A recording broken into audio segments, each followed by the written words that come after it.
बृहद द्रव्य संग्रह के अजीव अधिकार में आकाश द्रव्य की चर्चा चल रही है। गाथा नंबर 20। लोक द्रव्य आकाश द्रव्य का वर्णन कल अपन ने पढ़ा था कि आकाश जो है ये न तो किसी पुरुष का बनाया हुआ है, न ये किसी से विनाशित होता है, न किसी ने इसे धारण किया हुआ है, मैंने न किसी से रक्षा किया हुआ है। और ये समझ में आए ना, और असंख्यात प्रदेशों का धारक है।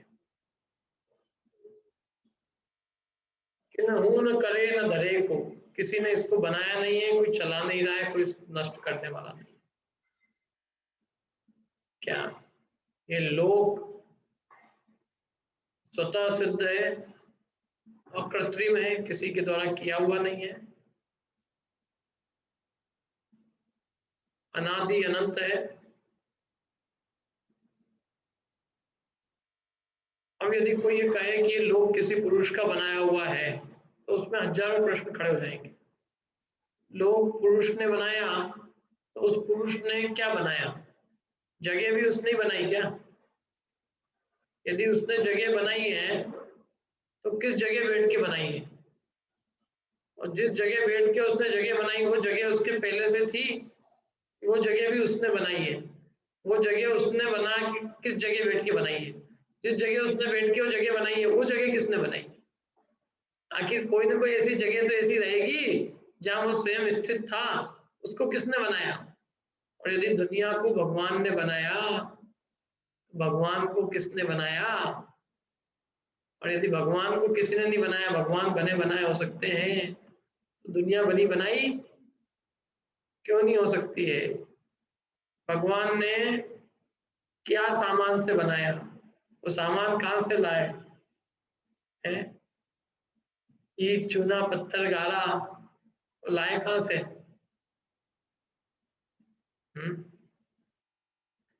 एक वस्तु भी नई उत्पन्न नहीं कर सकते आप।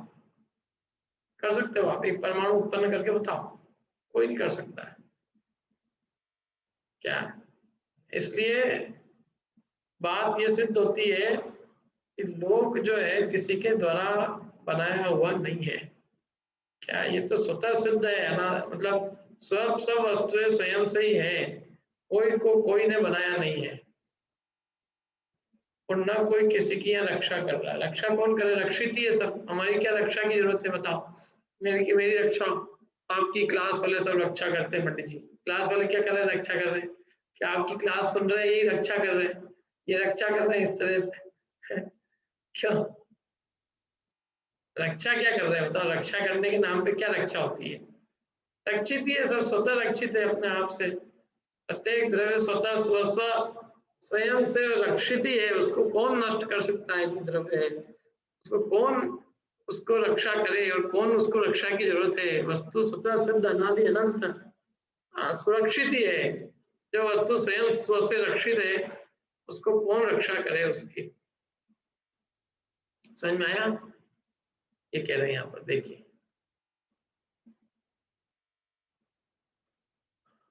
तो ना तो किसी ने इसकी रक्षा की है, न किसी ने इसको बनाया है।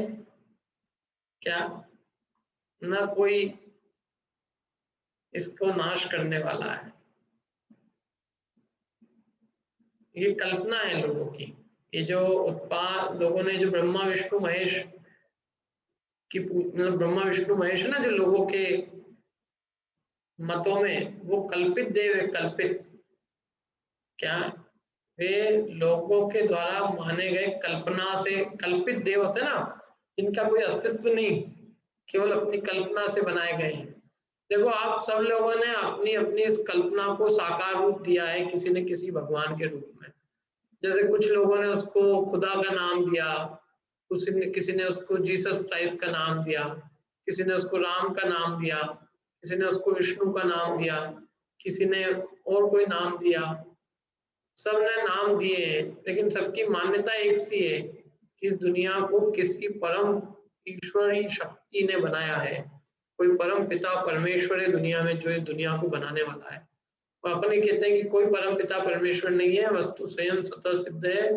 और हम सब परमेश्वर है उस अपेक्षा से। देखो मतलब हमारे यहाँ कोई अलग से परमेश्वर नहीं होता। सब आत्मा परमेश्वर है, ज्ञानानंद स्वभावी है। और जो आत्मा अपने आत्म स्वरूप को पहचान कर रागादि भाव को दूर करके अपने ज्ञानानंद को प्राप्त कर लेता है, कोई परमात्मा बन जाता है। यह परमात्मा का स्वरूप कुछ दुनिया का बनाना का काम करना नहीं है। परमात्मा का स्वरूप है अपने ज्ञान और आनंद अनंत चतुष्टय की प्राप्ति होकर और रागादि भाव का दूर हो जाना, दोष का दूर होकर गुणों की प्राप्ति हो जाने का नाम ही परमात्मा दशा है। और वो परमात्मा दशा कोई भी जीव प्राप्त कर सकता है। समझ में आ रहा है कि नहीं आ रहा है बात? भगवान अपने किस रूप में माने गए? अपने भगवान कुछ करते नहीं है, अपने भगवान मात्र जानते हैं। जानने का काम कोई अद्भुत है, क्योंकि जानने में कोई आकुलता नहीं, करने में बहुत आकुलता है। किसी भी चीज को आप जान रहे हो कोई दिक्कत नहीं, लेकिन आपको खुद को काम करना रहे तो अपन किसी के विवाह में गए, अपने को केवल जानना है, वहां पर जाके अपन क्या करते हैं, केवल जानते हैं, तो हमें कोई आकुलता नहीं है। और हमें खुद को करना होता है तो हम महा पसीने पसीने होते रहते हैं, आकुलित होते रहते हैं, दुखी होते रहते हैं। करने की चिंताएं आकुलता का कारण है, जानने में कोई आकुलता नहीं। अभी मैं आपसे कह दूं कि आप सबको आज 15-15 मिनट क्लास लेनी है, सबको आकुलता हो जाएगी। और क्लास को सुनना है तो कोई आकुलता नहीं, सुनने में कोई आकुलता नहीं, सुनाने में आकुलता है। क्या तैयार करना पड़ेगा, विषय तैयार करेंगे, लिखेंगे, सब करेंगे, रेडी करेंगे, कितनी हेडेक हो जाएगी। मैं आज ही कह दूं कि कल आपको तैयार करना है, तो आपको विकल्प खड़े हो जाएंगे। और कुछ नहीं है, अपने को कल भी आके सुनना ही है, कुछ नहीं, बस चालू कर दो, 10-5 मिनट लेट आएंगे पंडित जी, फिर चालू हो जाएगा। क्या तो इसमें कोई दिक्कत नहीं है, किसी को 5-10 मिनट वेट कर सकते हैं, कोई दिक्कत नहीं। लेकिन आप ये कह दो उनको कि कल आपको यहाँ पे सबको विषय तैयार करके लाना, और जो नहीं तैयार करके लाएगा वो कल क्लास में नहीं आएगा। तो मैं यदि 2 में 5 की कम की देर पे भी चालू कर दूं तो भी आधे ही लोग आएंगे। क्या? क्योंकि वो काम एकदम विकल्पों का काम है, नाना प्रकार के विकल्प खड़े हो जाएंगे। क्या विषय तैयार करें, कौन सी गाथा तैयार करें, क्या कितनी देर बोलना है, उसको क्या बोलना है ना, हमारा कौन सा नंबर आएगा, कब आएगा। जब तक नंबर नहीं आएगा तब तक आकुलता चलती रहेगी। और जैसे ही अपना नंबर आया और अपन बोल दिए, क्या एकदम निराकुलता हो गई, शांति छा गई, अब एकदम सारा बोझा जैसे उतर गया। तो ये करने का तो बोझा ही रहता है, करने वाला आदमी सुखी नहीं रहता है, जानने वाला सुखी रहता है। जिसको केवल जानना है वो सुखी है, जिसको करने के विकल्प है दुखी। भगवान का ये स्वरूप दिया है यहाँ पे। अपने यहाँ तो भगवान ज्ञाता दृष्टा मात्र है, करने वाले नहीं। दुनिया के सारे भगवान है ना, उन्होंने ठेके ले रखे, आपस में उनकी खुद की फाइटिंग चल रही है। राम से रहीम लड़ रहा है, क्या राम रहीम के नाम पे झगड़े हो रहे हैं। एक कहता है खुदा ने खुदा चला लिया, एक कहता है राम चला लिया है, तो वो इसी नाम पे झगड़ रहे हैं, यही बात पे कि हमारा खुदा चला लिया, वो कह रहा नहीं हमारा राम चला लिया। लड़ो। क्या अपने से पूछा, अपन कहते हैं अपन भैया हम इस झगड़े में ही नहीं, हमारे महावीर भगवान चला ही नहीं रहे दुनिया को, तुम आपस में तुम ही निपट लो पहले, तुम्हारा कौन चला रहा है। क्या राम की रहीम, राम खुदा, जीसस क्राइस्ट, क्या पीर पैगंबर की और कोई वाहे अल्लाह वाहे गुरु होते ना सिखों में, कौन चला दिया तुम निकाल लो। हम तो हमारी तो मान्यता ही अलग है। सारे धर्मों में जैन धर्म ये कहता है कि इस विश्व को किसी ने नहीं बनाया। देखो बाकी क्या क्या है, सबकी मान्यता एक सी है, नाम भगवान के अलग अलग। कोई गॉड कह रहा है, कोई राम कह रहा है, कोई खुदा कह रहा है, बाकी बात तो एक ही है। सब यही कह रहे हैं कि बनाया है, चला रहा है, नष्ट परम पिता परमेश्वर। उस असंख्यात प्रदेशों के धारक लोक में अनंत जीव और अनंत गुण पुद्गल और लोकाकाश प्रमाण असंख्यात कालाणु द्रव्य, लोकाकाश प्रमाण धर्म द्रव्य और लोकाकाश प्रमाण ही अधर्म द्रव्य, इस प्रकार पूर्वोक्त लक्षण के धारक पदार्थ कैसे अवकाश को प्राप्त होते हैं, इस शंका का उत्तर कृपा कर दीजिए। क्या कह रहे हैं वो, इस लोक में अनंत जीव कैसे मा जाते हैं। चलो जीव तो अमूर्तिक है, तुम आ गए, ये पुद्गल तो मूर्तिक है और जीव से भी अनंत गुण है, तो ये अनंत पुद्गल असंख्यात प्रमाण लोक में कैसे समा जाते हैं। जबकि एक उद्गल परमाणु को भी एक प्रदेश चाहिए, और जबकि आप कह रहे हो कि लोक में अनंत अनंत अनंत अनंत परमाणु है, तो ये अनंत अनंत परमाणु असंख्यात प्रदेशी लोक में कैसे समा जाते हैं, ये तो बताइए आप कृपा करके। अब भगवान इसके उत्तर में कहते हैं कि जैसे एक दीपक के प्रकाश में अनेक दीपकों का प्रकाश अवकाश को पाता है, क्यों? एक दिए के प्रकाश में अनेक दिए का प्रकाश आ जाता है कि नहीं, समा जाता है कि नहीं? मैंने कमरे में एक लाइट जलाई, फिर दूसरी भी जलाई, तीसरी जलाई, करोड़ों लाइट भी जलाऊं तो भी उनका प्रकाश उस कमरे में समा जाएगा। उस तरह से एक आकाश प्रदेश में अनंत उद्गल परमाणु समा सकते हैं। अथवा जैसे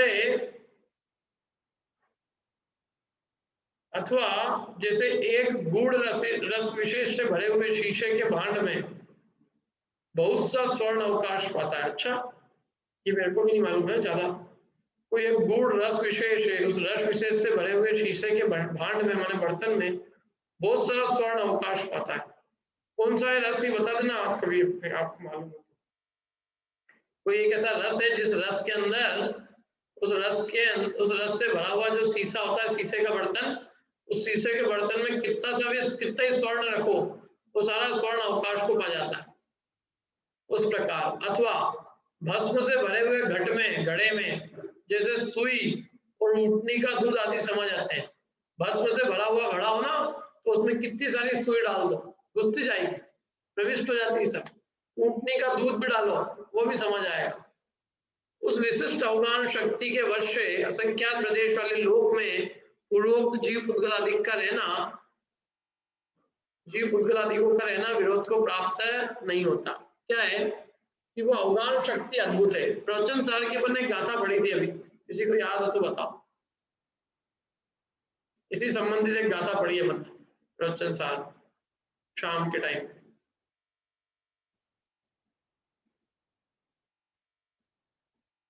एक ही पंक्ति है उसकी, सव्वे सिंच अणुणम सक्कदितम देदुम अवगासम। सव्वे सिंच अणुणम, क्या सव्वे सिंच अणुणम माने सर्व अणुओं को, सक्कदितम देदुम अवकाशम, वह आकाश का एक प्रदेश सर्व अणुओं को अवकाश देने में समर्थ है। सक्कदितम क्या, सव्वे सिंचाणुणम, सर्व अणुओं को, सक्कदी माने समर्थ है, सक्कदितम तम माने वह कौन, मतलब वह आकाश का एक प्रदेश, देदुम अवकाशम अवकाश देने को समर्थ है, माने वह आकाश का एक प्रदेश सारे परमाणुओं को अवकाश देने में समर्थ है। समझ आया? देखो अब क्या कहते हैं,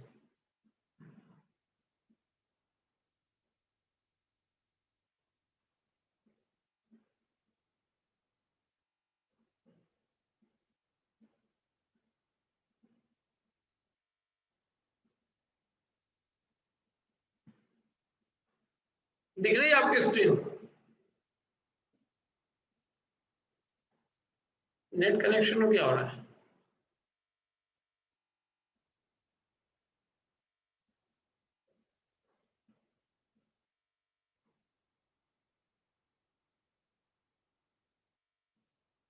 हाँ ठीक है, आगे चलें। और यदि इस प्रकार अवगान शक्ति न हो तो लोक के असंख्यात प्रदेशों में असंख्यात परमाणुओं का ही निवास। यदि आकाश में ऐसी विशिष्ट अवगान शक्ति नहीं होती कि वो एक प्रदेश में अनंत उद्गल परमाणुओं को अवगान देने में समर्थ नहीं होता, तो इस असंख्यात प्रदेशी लोक में अनंत उद्गल परमाणु कैसे समाते हैं? और जबकि रहते हैं अनंत उद्गल, इसका मतलब ये है कि आकाश में ऐसी शक्ति है, आकाश के एक प्रदेश में अनंत परमाणुओं का अवकाश देने का सामर्थ्य है। देखो और आगे क्या करें, तो यदि ऐसा शक्ति नहीं होती अवगान शक्ति लोक में, तो लोक के असंख्यात प्रदेशों में असंख्यात परमाणु का निवास होता क्या, जबकि अनंत परमाणु रह रहे हैं। और ऐसा होने पर जैसे शुद्ध निश्चय नहीं से सब जीव शक्ति रूप से आवरण रहित तथा शुद्ध बुद्ध एक स्वभाव के धारक है, वैसे ही व्यक्ति रूप व्यवहार में ऐसे भी हो जाए, और ऐसे है नहीं, क्योंकि ऐसा मानने में तो प्रत्यक्ष और आगम से विरोध है।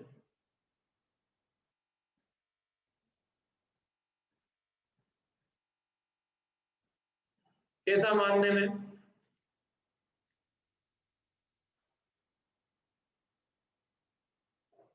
देखो,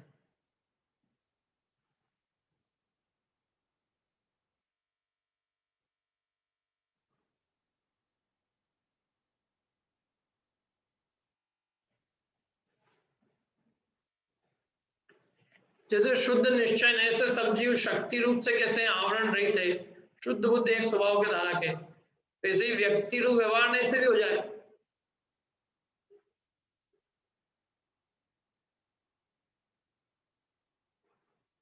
और ऐसे है नहीं, क्योंकि ऐसा मानने में प्रत्यक्ष और आगम से विरोध है। तो ये किस बात को समझा रहे हैं, एक मिनट देखते हैं अपन इसको।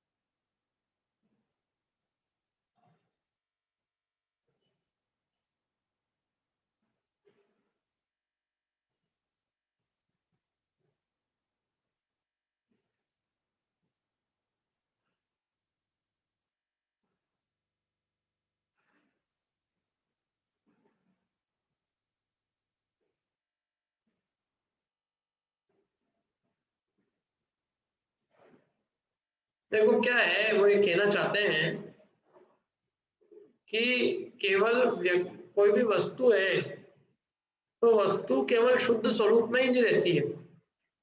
क्या है, यदि शुद्ध स्वरूप में ही वस्तु को माने, जैसे परमाणु है तो परमाणु अपने शुद्ध स्वरूप में ही रहे एक एक करके, और यदि उनमें परमाणुओं में अवगान शक्ति मतलब और परमाणु में स्कंद बनने का स्वभाव ना हो, सूक्ष्म रूप से परिणमने का स्वभाव ना हो, तो वो फिर आकाश के एक प्रदेश पर एक ही रहेंगे। लेकिन एक्चुअल में उद्गल में स्कंद रूप बनने की शक्ति है, परमाणु स्कंद रूप बनते हैं, और स्कंदों में सूक्ष्म रूप परिणमने की शक्ति होने से वो छोटे से क्षेत्र में भी अनंत परमाणु रह जाते हैं। यदि हम ऐसा ना माने और शुद्ध निश्चय से ऐसा ही माने कि नहीं वो तो सब वो एक परमाणु एक ही स्थान में एक प्रदेश में रहेगा, तो फिर हमको असंख्यात प्रदेश में असंख्यात ही उद्गल मिलेंगे, असंख्यात उद्गल परमाणु से ज्यादा नहीं मिलेंगे, जबकि इस लोक में अनंत उद्गल परमाणु रहते हैं। एक बात तो ये, और यदि हम शुद्ध निश्चय नहीं का आग्रह करें कि भाई नहीं, जैसे परमाणु अशुद्ध नहीं होता है, परमाणु सूक्ष्म रूप नहीं परिणमता, तो जैसे हम उद्गल में आग्रह कर रहे हैं ऐसे हमें जीव में भी आग्रह करेंगे। तो जीव में जैसे शुद्ध निश्चय नहीं से जैसे जीव आवरण रूप आवरण से रहित है ना, उसमें कोई आवरण नहीं है, शुद्ध बुद्ध एक स्वभाव रूप है, तो ऐसे ही वो जैसे निश्चय से शक्ति रूप है, ऐसे व्यक्ति रूप भी हो जाए फिर वो व्यवहार नहीं से। क्योंकि यदि आप व्यवहार को मानते ही नहीं हो, निश्चय को ही मानते हो, तो यदि वो शक्ति रूप है निश्चय नहीं से और व्यवहार से भी, फिर मतलब कहने का मतलब है कि जैसे शक्ति रूप है वैसे व्यक्ति रूप भी हो जाए, अशुद्ध रूप परिणाम ही नहीं। लेकिन ऐसा तो देखने में आता नहीं, क्योंकि सब जीव कोई शुद्ध बुद्ध एक स्वभाव के धारक तो दिख नहीं रहे।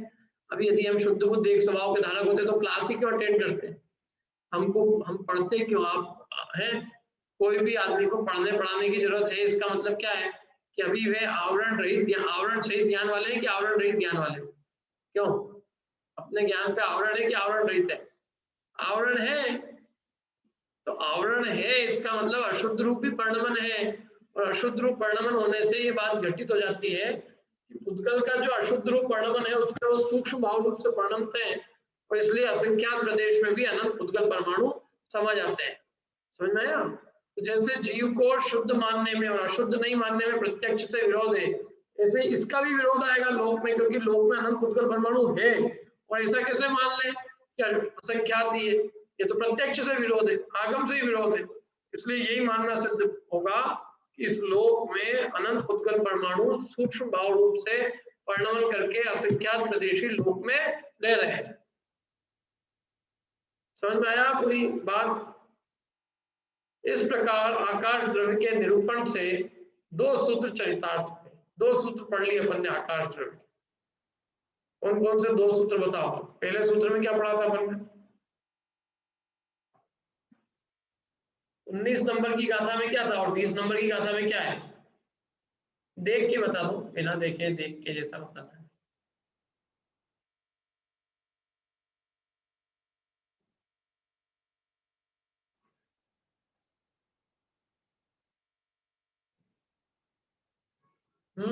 मैं नहीं निकालूंगा है गाथा, आप लोगों को बता नहीं।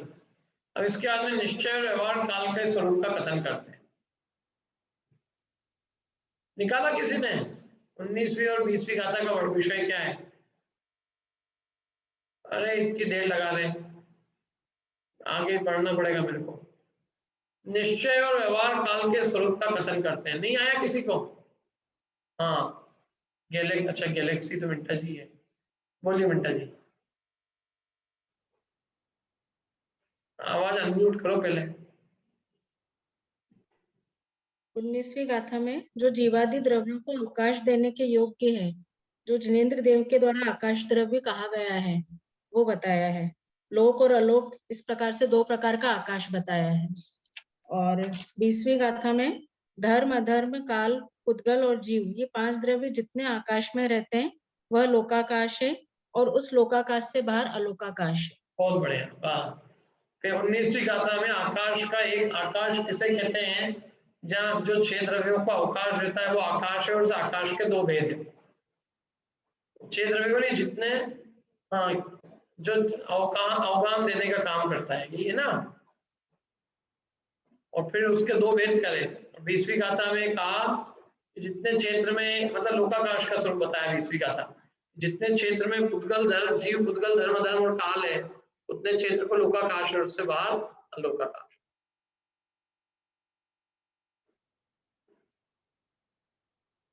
ठीक है, पहले बताया कि जो अवगान देने का काम करता है, द्रव्यों को स्थान देता है, अवकाश देता है, अवकाश दान देने का जो कार्य करता है वो आकाश। उसके लोकाकाश और अलोकाकाश दो भेद है। उसमें लोकाकाश का स्वरूप और अलोकाकाश का स्वरूप अगली गाथा में बता दिया। अब निश्चय और व्यवहार काल का स्वरूप कथन करते हैं। ये अपना शाम को भी चल रहा है, निश्चय व्यवहार काल के स्वरूप का कथन करते हैं। दव्य परिवट्ट रूपो जो सो कालो हवे व्यवहारो परिणाम आदि लखो वट्टन लखो ये पर मट्टो। पढ़ो, किसके पास है भाई गाथा? किसके पास है? पढ़िए बेटा जी।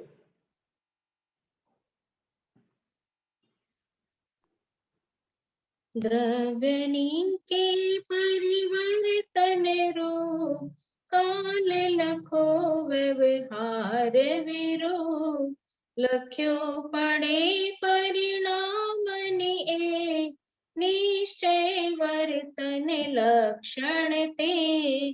बहुत बढ़िया।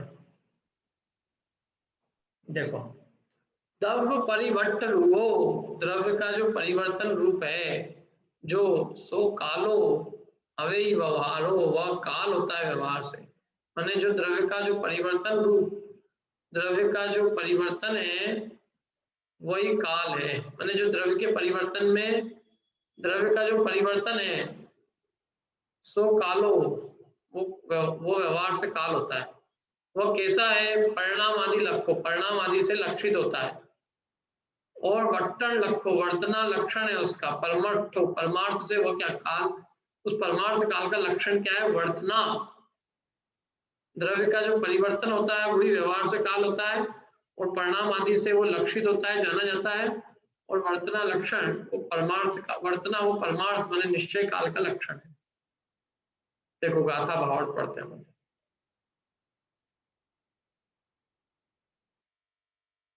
पढ़िए अनिता जी गाथा भावार्थ। गाथा भावार्थ। जो द्रव्यों की परिवर्तन रूप, परिणाम रूप वर्तना लक्षण का धारण।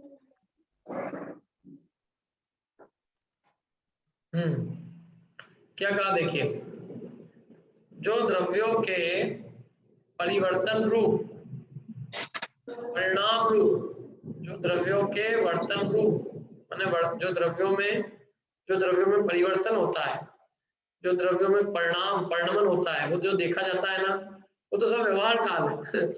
द्रव्यों में जो परिणमन परिवर्तन देखा जा रहा है वो व्यवहार है, और जो वर्तन हो रहा है उसमें प्रति समय निरंतर परिणमन वर्तना लक्षण, उस वर्तना लक्षण का धारक जो काल है वह निश्चय का।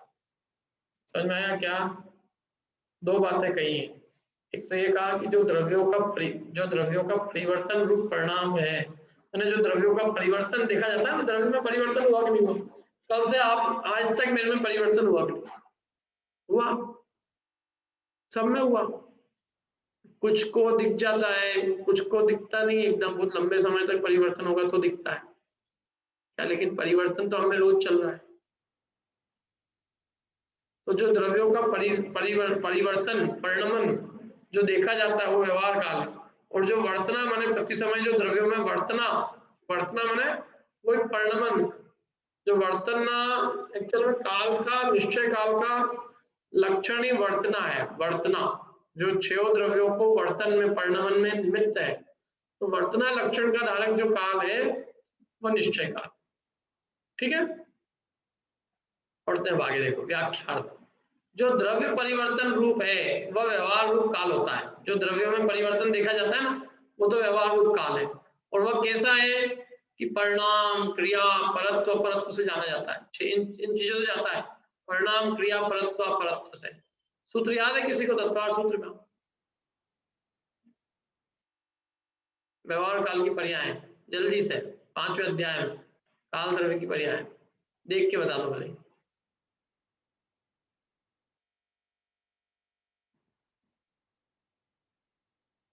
हाँ बोलिए वंदना जी।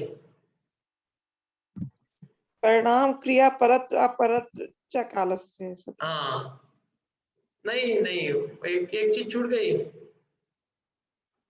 परिणाम क्रिया परत परिणाम अपरत। से चालू हो रहा है। परिणाम से चालू है, परिणाम से चालू है। वर्तना वर्तना परिणाम क्रिया परत अपरत च एक तो क्या कालस्य। है, दो जने कौन है ये? माला अभी भी वो हो गई है मेरे से। माला अभी तो उनको बता दो, अभी फिर मैं आपसे पूछूंगा। हाँ वर्तना परिणाम क्रिया परत अपरत च कालस्य। हाँ बोलो माला, अभी सूत्र बोलो पूरा अच्छे से। वर्तना परिणाम क्रिया परत्व अपरत्वे चा कालस्य। देख के ही बता रहे ना, अच्छी बात है तो देख के बता रहे। वर्तना परिणाम क्रिया परत्वा परत्वे च कालस्य, ठीक है। हाँ। ये सब काल के वर्तना परिणाम क्रिया परत्व और अपरत्व। अब इनका स्वरूप क्या है? वर्तना तो निश्चय वो है, हैं? वर्तना तो निश्चय काल का लक्षण है। फिर जो परिणाम है उत्पाद पे जो होता है वो परिणाम है। हाँ क्रिया क्रिया एक क्षेत्र से दूसरे क्षेत्र में जाते हैं तो वो क्रिया है। परत्व, और परत दूर और पास से अपन इस हिसाब से कम ज्यादा का जो वो करते हैं ना, मतलब वे सापेक्षता से बोलते हैं, वो परत व परत। ये छोटा कम बड़ा है, छोटा बड़ा। छोटा बड़ा के हिसाब से। ठीक है, वर्तना परिणाम क्रिया परत्व और अपरत्व। परत्व माने छोटा बड़ा, जैसे मैं किसी से छोटा हूँ किसी से बड़ा हूँ, है ना। ये कहते हैं ना इसमें इतना टाइम लगता है इसमें कम लगता है, क्या? जैसे कोई भी चीज है उसमें कम समय लगता है, किसी कार्य में ज्यादा समय लगता है ना। तो ये सब चीजें अधिक कम काल, जैसे जीव जो है संसार अवस्था में मिथ्यात्व में अधिक काल लेता है, सम्यक में कम काल लेता है। संसार अवस्था में निगोध में ज्यादा रहता है, रस पर्याय में कम काल रहता है। तो परत तो परत इस तरह से भी कि ये इससे छोटी है ये इससे बड़ी है, क्या ये बड़ा है ये छोटा है, ये सब परत तो परत देखा जाता है। ये सब काल की पर्याय हैं। आगे और इसमें अभी लक्ष्य समझाएंगे भी सही। अभी देखो आगे चलते हैं हम। परिणाम क्रिया परत्व परत्व से जाना जाता है। इसलिए परिणाम आदि से लक्ष्य मतलब वो परिणाम आदि से जाना जाता है। तो परिणाम आदि वो लक्षण है और जो लक्ष्य है वो काल द्रव्य है। परिणाम आदि लक्षण से काल द्रव्य रूपी लक्ष्य जाना जाता है। समझ में आ रहा है? अब निश्चय काल का कथन करते हैं।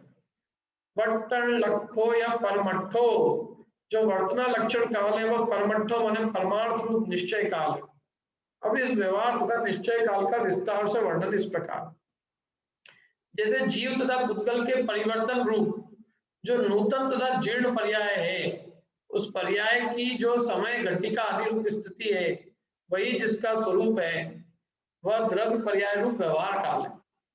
देखो क्या जीव और पुद्गल में जो परिवर्तन होता है ना, परिवर्तन रूप, कुछ नया आता है, कुछ पुराना हो जाता है।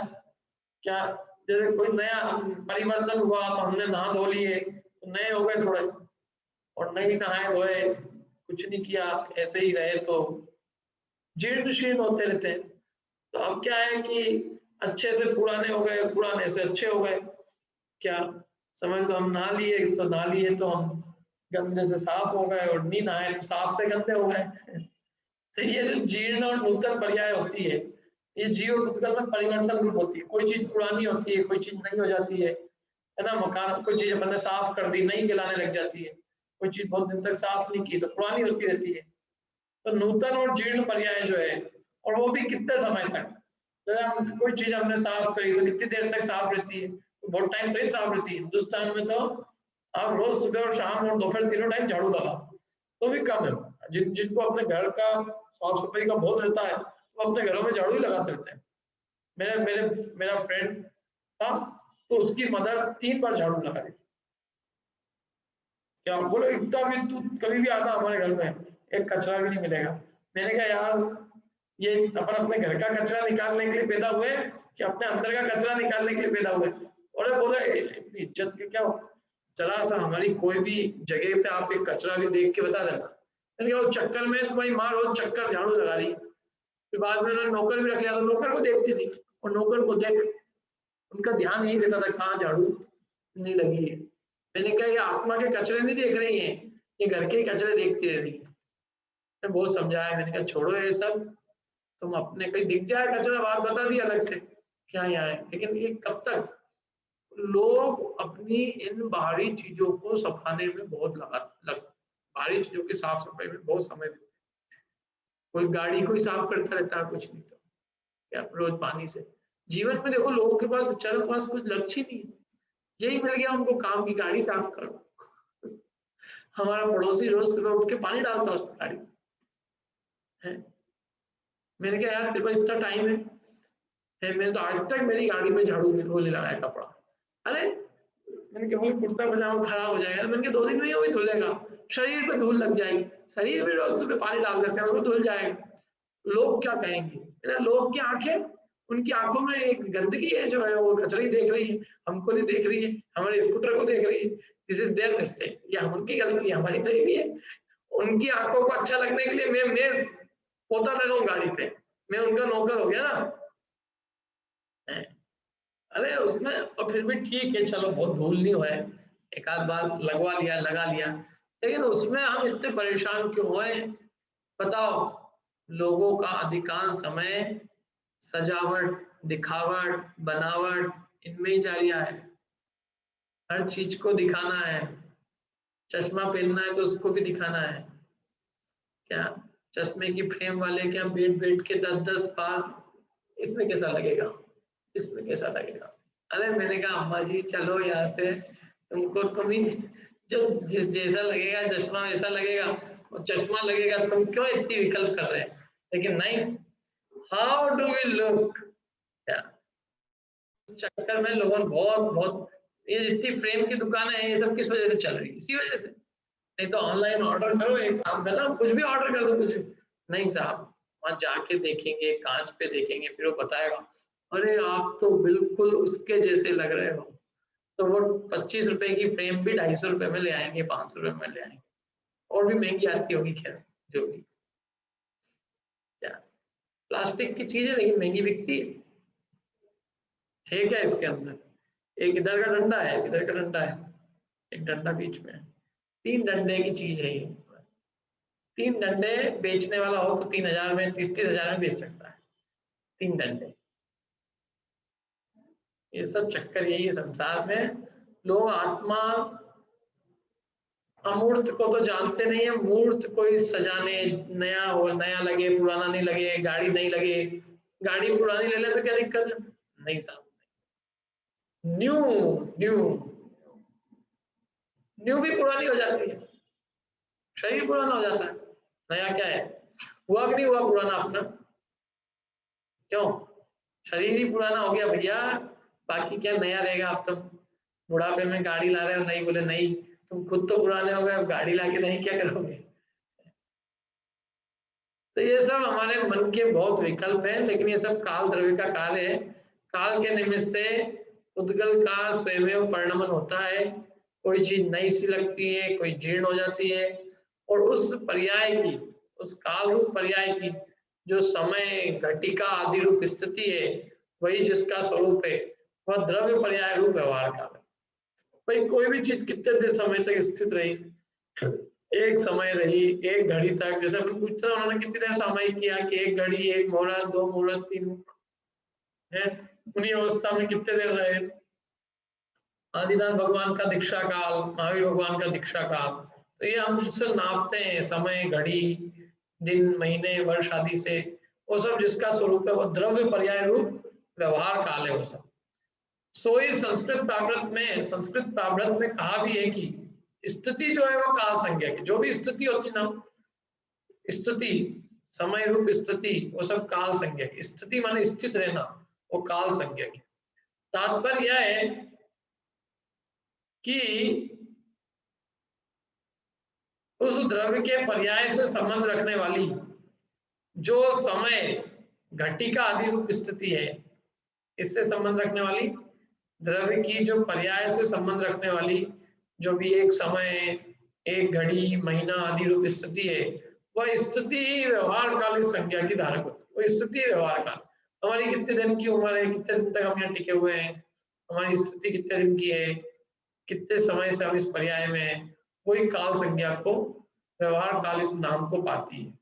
और जो द्रव्य की पर्याय है सो व्यवहार काल संज्ञा को नहीं धारण करती। क्या स्थिति ना व्यवहार काल को पाती है, द्रव्य की पर्याय नहीं।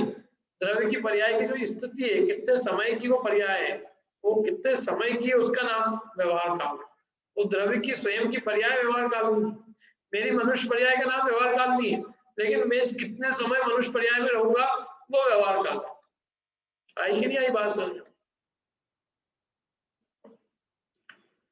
और जो पर्याय संबंधनी स्थिति व्यवहार काल इस नाम को धारण करती है, इसी कारण से जीव तथा पुद्गल संबंधी परिणाम रूप पर्याय से, देखो जीव पुद्गल संबंधी जो परिणमन होता है, तो परिणमन रूप पर्याय से जाना जाता है कि हाँ इसमें कुछ परिवर्तन हुआ है, परिणमन हुआ है। तो काल को हम एक तो परिणमन से जानते हैं, कुछ परिवर्तन होता है ना, परिणमन होता है द्रव्य में कुछ, तो हम समझते हैं कि हाँ एक काल रूप कोई मतलब कुछ समय लगा है, जितने समय में परिवर्तन हुआ है, परिणमन हुआ है, परिवर्तन हुआ। तथा देशांतर में संचलन रूप अथवा गोदोहन, पाक आदि परिस्पंद लक्षण की धारक क्रिया से, इससे भी हम जानते हैं काल को। क्या एक देश से दूसरे देश में गए तो कुछ काल लगा, गाय को दोहा तो उसमें भी काल लगा, हमने आम पाक बनाया तो आम को जितनी देर तक गर्म किया उसमें टाइम लगा, आम पाक बनाया, खोपड़ा पाक बनाया, और भी जो श्रीखंड बनाया, जो भी बनाना हो बना लो, सब में समय लगता है ना। क्या तो वो पाक मैंने पकने में, पाक में और परिस्पंदन में, जैसे हलचल चलन हुआ, कुछ मूवमेंट हुआ, तो परिस्पंदन लक्षण रूप लक्षण की धारक क्रिया में, ये सब क्या क्रियाएं है, मैंने परिस्पंदन रूप क्रियाओं में से जाना जाता है, परिणमन से जाना जाता है। अथवा दूर अथवा समीप देश में चलन रूप कालकृत परत्व से, वहां जाने में कितना टाइम लगेगा, जैसे हमको भी कश्मीर जाना हो, दिल्ली जाना हो तो बहुत देर लगेगी, और मेरे को यदि भोपाल जाना हो तो कम समय लगेगा। क्या मुझे जयपुर जाना है तो बीच का समय लगेगा। तो ये अपन कितना काल लगेगा किसी स्थान पे जाने से, उस परत कालकृत पर और अपर ज्यादा कम से यह काल जाना जाता है। इसलिए वह काल क्रिया परिणाम इसलिए वह काल परिणाम क्रिया परत्व तथा अपरत्व लक्षण का धारक कहा जाता है। समझ में आया ना? परिणमन वो परिणाम है, क्रिया जो हलन चलन रूप देशांतर में जाने रूप गाय के दोहन पाक आदि ये सब क्रिया है। और परत्व और अपरत्व माने अधिक ज्यादा, किसी समीप के देश में कम काल लगता है, दूर के देश में ज्यादा काल लगता है, कौन बड़ा है कौन छोटा है, किसको ज्यादा काल हो गया किसको कम काल हो गया, तो ये परत्व परत्व कहलाता है, कम ज्यादा तुलनात्मक। अब द्रव्य रूप निश्चय काल का कथन करते हैं। अपने अपने उपादान रूप कारण से स्वयं ही परिणमन को प्राप्त होते हुए पदार्थों के, जैसे कुंभकार के चक्र चाक के भ्रमण में उसके नीचे की कीली सहकारी नहीं है, जैसे कुंभकार का चाक खुद ही घूम रहा है लेकिन नीचे की कीली सहकारी है, उस कीली के निमित्त से वो घूमता रहता है, कीली उसको सहकारी है घूमने में। उसी प्रकार अथवा एक तो उसी प्रकार निश्चय काल सहकारी है जीवों के परिणमन में, स्वयं ही परिणमते हुए जीवों और पुद्गलों को, स्वयं में परिणमते हुए छह द्रव्यों को, स्वयं में परिणमते हुए जीव पुद्गल धर्म धर्म आकाश को परिणमन में जो निमित्त है, जैसे कि कुमार के चक्र के भ्रमण में नीचे की कीली, एक तो ये उदाहरण हो गया। दूसरा अथवा जैसे शीतकाल में छात्रों के अध्ययन में अग्नि सहकारी है, ठंड में लड़के नीचे आग जला लेते हैं और पढ़ते रहते हैं, उनको बहुत अच्छा लगता है। उसी प्रकार जो पदार्थ परिणति में सहकारिता है, जो पदार्थ के परिणमन में जो सहकारी है उसी को वर्तना कहते हैं, और वह वर्तना ही है लक्षण जिसका, सो वर्तना लक्षण का धारक कालाणु द्रव्य रूप निश्चय काल है। कालाणु जो है वो निश्चय काल है। इस प्रकार व्यवहार काल का तथा निश्चय काल का स्वरूप जानना चाहिए। या कोई कहता है कि समय रूपी निश्चय काल है, उस समय से भिन्न कालाणु रूप कोई निश्चय काल नहीं है। देखो ये सारी ये चर्चा प्रवचन साल में भी आई, ये चर्चा यहाँ पे, क्योंकि ये बात बिल्कुल कॉमन है कि कुछ लोग समय रूप पर्याय को तो मानते हैं, समय को तो मानते हैं, लेकिन समय से भिन्न जो कालाणु रूप द्रव्य है उस निश्चय काल को नहीं मानते। क्यों? उनका कहना है कि वो दिखने में नहीं आता, क्योंकि दिखने में नहीं आता, दिखने में तो धर्म धर्म हम भी नहीं आ रहे, तो अपने आप को ही मत मानो। दिखने में तो करंट भी नहीं आ रही है, बहुत सारी चीजें दिखने में नहीं आ रही है, तो फिर मत मानो। लेकिन ऐसा नहीं है, उसका अस्तित्व आंखों से नहीं अन्य प्रकार से जाना जाता है, तो अन्य प्रकार से जाना जाता है तो इसका मतलब उसका अस्तित्व है। समझ में आया ना? तो जो उसके अस्तित्व को जो बता रहा है वो क्या है?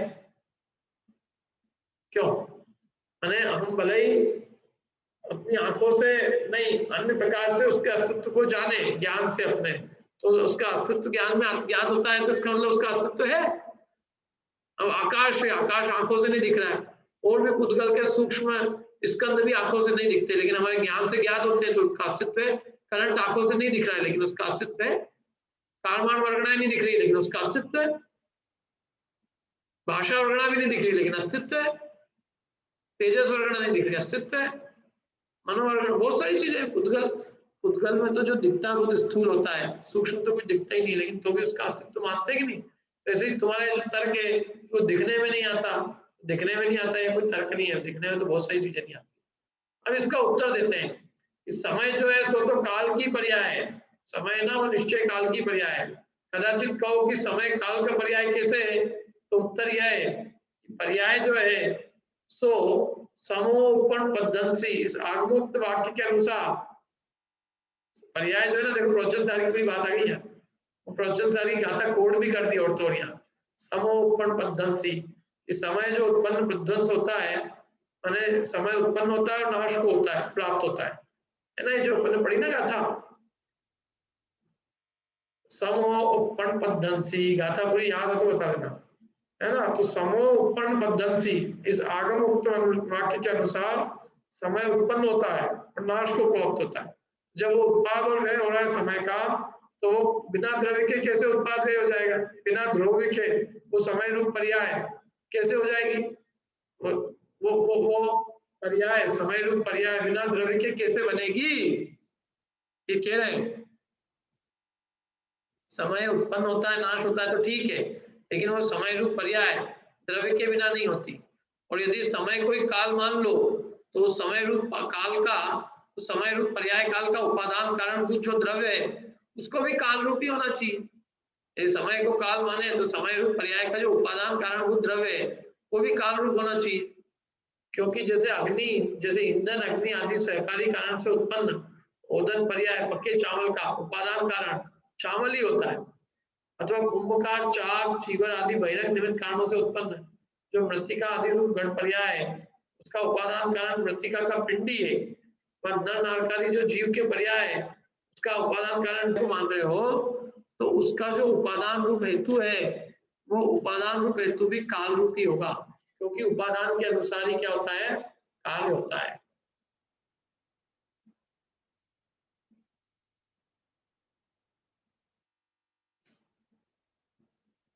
तो मेरी बात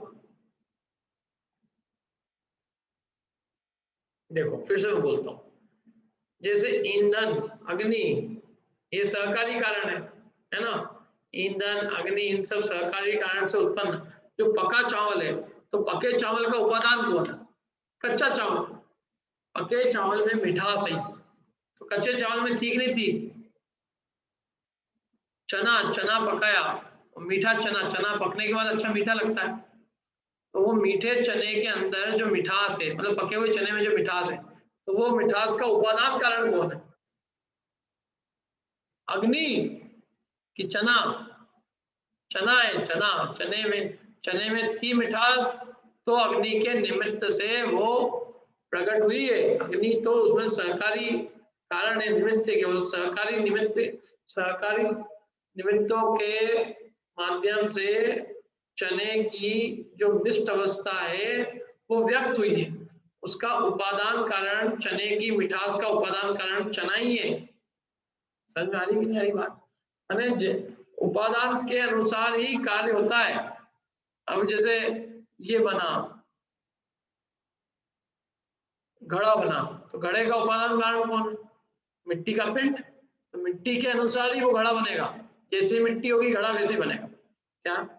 क्या होता है, जैसे कभी कोई हस्बैंड होते हैं ना, सब्जी लेने जाते हैं, सब्जी छाट छाट के लाते हैं। छाट छाट के मतलब सबसे सस्ती पुरानी बासी बिल्ली एकदम हल्की।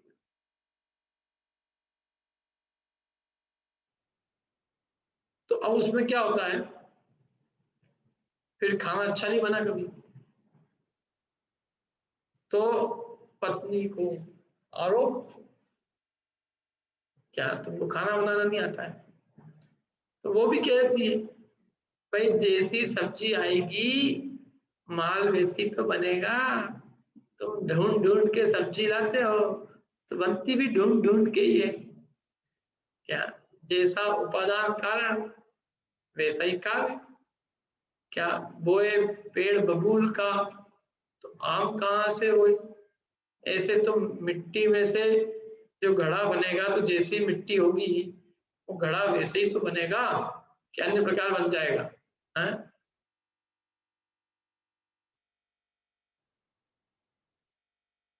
बताओ।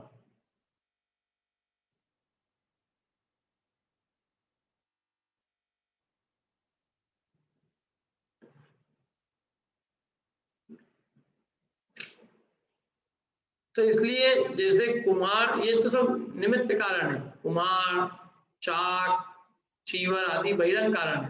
बाकी जो घड़ा बनेगा ना, घड़े में असली कारण कौन है, मिट्टी है, मिट्टी का पिंड।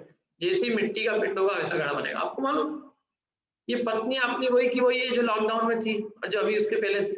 पत्नियां तो कोई चेंज नहीं हुई, ये हो गई चेंज, सबकी पत्नियां वही की वही। लेकिन ये यही पत्नियां का जब खाना लॉकडाउन में अपन ने खाया बहुत अच्छा लग रहा था। क्यों? निमित्त तो वही पत्नियां थी, गैस भी वही था, लेकिन उपादान रूप जो सब्जी थी वो पलट गई थी। तो उस उपादान कारण के कारण से सबको क्रेडिट मिल गया, और हमने बहुत अच्छी बनाई। अब गालियां भी सुनना जब अच्छी बनी तो फिर, तो तब भी